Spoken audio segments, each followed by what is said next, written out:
Hello বন্ধুগণ, good evening. আমি, মা, বোন, মনা, আমার 2 মেয়ে সবাই মিলে আমরা বেরিয়ে পড়েছিলাম সপ্তমীর দিন রাতে ঠাকুর দেখতে। তো এই বাড়ির আশেপাশেই কিছু ঠাকুর দেখতে গেছিলাম আমাদের এখানে এইচবি টাউনে। প্যান্ডেলটা ভালোই করেছে, কাঠের পুতুল, বেশ ভালোই। আমার মেয়েরা দেখে ভীষণ মজা পাচ্ছিল। ভেতরটা ঘুরে দেখলাম, ভেতরে তো ভিড় বাবা, ভালো মতন ঘোরা যাচ্ছিল না ভেতরটা। যাই হোক, বেরিয়ে দুজনে দুটো বেলুন কেনা হয়ে গেল। একজন একটা বেলুন আর একজন একটা মাস্ক কিনে নিয়ে এবার কাড়াকাড়ি লেগে গেছে দুজনের মধ্যে। তো যাই হোক, ওখান থেকে আমরা একটা ফুচকার দোকান দেখে ফুচকা খেতে দাঁড়িয়ে পড়লাম। ফুচকাটা কিন্তু অসাধারণ ছিল। মানে ফুচকা আমরা সবাই তো পুজোর সময় বেরিয়ে খাই, তো এই ফুচকাটা খেয়ে বুঝলাম ফুচকাটা দারুণ ছিল। নিরামিষ ফুচকা। বাঙালি হয়ে মানে পুজোর সময় বেরোবো আর ফুচকা খাবো না, তা তো হতে পারে না। তো চলো আমরা সবাই গবাগপ ফুচকা খেয়ে নিলাম। ফুচকা খেয়ে তারপর এই যে মনা খাচ্ছে ফুচকা, মা খাবে। ফুচকাটা খেয়ে এবার আমরা যাব অন্যদিকে, দেখি আর কটা ঠাকুর দেখা যায়। এখন ফুচকা খেয়ে এবার এরা লাইট জ্বালিয়ে নিয়ে বেলুনে, এবার চলো এবার যাওয়া যাক। কিন্তু ভুটু যেই ওর দিদিকে দেখছে বেলুনটা হাতে নিতে, তখন ওর ওটাই চাই, মাস্ক টাক্স কিছু না। যেহেতু ওর দিদি নিয়েছে, দিদির রাগ হয়ে গেল, দিদি রাগ করে গটগট করে চলে যাচ্ছে। বোন নিয়েছে ওর থেকে বেলুনটা, কি আর করবে। ভুটু তো বেশ ওর থেকে কেড়ে নিয়ে ভালোই মজা, আবার নিয়ে ও ওর মতন দৌড়ে দৌড়ে আসছে।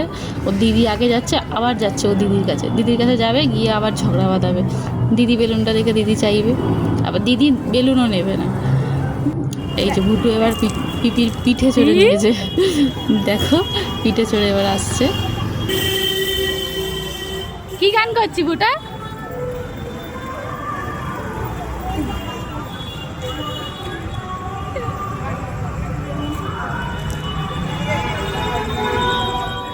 ওইটা দেখার পর আমরা চলে গেলাম আর একটা প্যান্ডেলে, যেখানে গিয়ে আমরা আরও দুটো দুর্গা ঠাকুর দেখে নিয়েছি। তো মাম্মাকে বলছি এখানে দাঁড়িয়ে নমস্কার করো মাম্মা। তো মাম্মা আর বুটা দুজনে মিলে প্রণাম করছে ঠাকুরকে।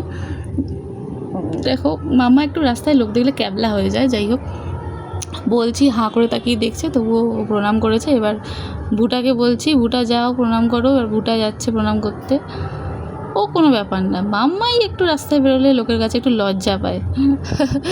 তো দুজনের প্রণাম করে আবার বোনকে কোলে নিচ্ছে, দেখছো তো পাকা। তারপর এখান থেকে আমরা চলে গেলাম আইসক্রিম খেতে। দেখো বুটা খাচ্ছে আইসক্রিম, নিয়েছে আমার থেকে আইসক্রিম। বুটা এবার আইসক্রিম খাচ্ছে, মাম্মাও খাচ্ছে। পুরো জামাটা ভরে আইসক্রিম ফেলেছে মাম্মা, মানে হালকা কালারের জামা, তবুও পুরো জামাটাতে একদম আইসক্রিম ফেলে একদম দাগ করে দিয়েছে।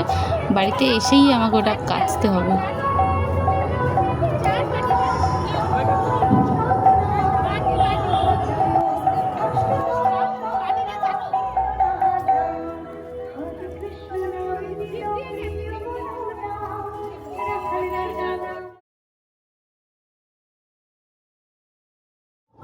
তো আমরা বাড়ির দিকে ফিরে আসছি। রাস্তায় অনেক হেঁটেছে মাম্মা বুটা, দুজনেই প্রচুর হেঁটেছে। ওরা ওদের বয়স অনুযায়ী অনেক হেঁটেছে। তো এবার বাড়ির দিকে আসতে গিয়ে একটা জায়গায় আমরা দাঁড়িয়ে হাওয়া খাচ্ছিলাম, খুব গরম করছিল, খুব জোরে একটা ফ্যান চলছিল, ওখানে হাওয়া খাচ্ছিলাম। খেয়ে দে এবার এখান থেকে বাড়ি। তো ভিডিওটা এইটুকুই, টাটা। বেশি কিছু আমার ভিডিও করাতে হলো না। তো যাই হোক, আজকের মতন এইটুকুই।